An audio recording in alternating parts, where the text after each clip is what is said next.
పెద్దపల్లి జిల్లా గోదావరి ఖనిలోని గాంధీ చౌరస్తాలో సింగరేణి కార్మికులు సిఐటియు నాయకులు ఆందోళన చేపట్టారు. సింగరేణి బొగ్గు గనుల ప్రైవేటీకరణ నిలిపివేయాలని డిమాండ్ చేస్తూ కేంద్ర ప్రభుత్వానికి వ్యతిరేకంగా నినాదాలు చేస్తూ మోడీ దిష్టిబొమ్మను దగ్ధం చేశారు.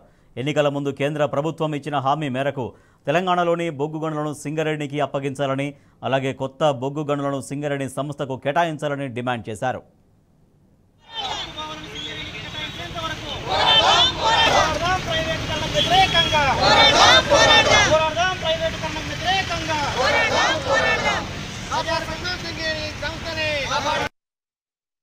ప్రభుత్వం తీసుకున్నటువంటి నిర్ణయం ఏదైతే బొగ్గు బావులను వేలం వేయాలని చెప్పేసి తీసుకున్న నిర్ణయం ఏదైతే ఉందో ఆ నిర్ణయాన్ని వెనక్కి తీసుకొని సింగరేణి ప్రాంతంలో ఉన్నటువంటి బొగ్గు గనులను సింగరేణికి కేటాయించాలని చెప్పేసి పెద్దపల్లి జిల్లా తెలంగాణ ప్రజా సంఘాల పోరాట వేదిక ఆధ్వర్యంలో ఈ రోజు గోదావరి మెయిన్ చౌరస్తాలో కేంద్ర ప్రభుత్వం దిష్టిబొమ్మను దగ్ధం చేయడం జరుగుతుంది.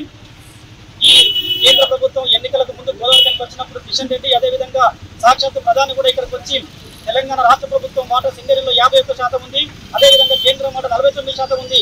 51% ఉన్నటువంటి ఈ సింగరేణి పరిశ్రమను ఎట్లా ప్రైవేట్ పరం చేస్తామని చెప్పేసి ఇంకా ఉన్నటువంటి ప్రజానికానికి కళ్ళబొల్లి మాటలు చెప్పి అసలు ప్రైవేటీకరణ అనేది చెయ్యము, ఇది కేవలం ఇతర రాజకీయ పార్టీలు మాత్రం పనిగట్టుకొని బీజేపీ ప్రభుత్వం మీద, కేంద్ర ప్రభుత్వం మీద తుమ్మెత్తి పోసేటువంటి పద్ధతుల్లో పనిచేస్తుంది, కానీ మేము సింగరేణి ప్రైవేట్ పరం చెయ్యమని చెప్పేసి ఈ రోజు అప్పుడు హామీ ఇచ్చిన పరిస్థితి ఉంది. హామీ ఇచ్చిన వెంటనే ఎన్నికలు గెలిచిన తర్వాత నెల రోజుల లోపంలోనే ఈ రోజు కిషన్ రెడ్డి గారు కేంద్ర బొగ్గు గనుల శాఖ మంత్రిగా బాధ్యతలు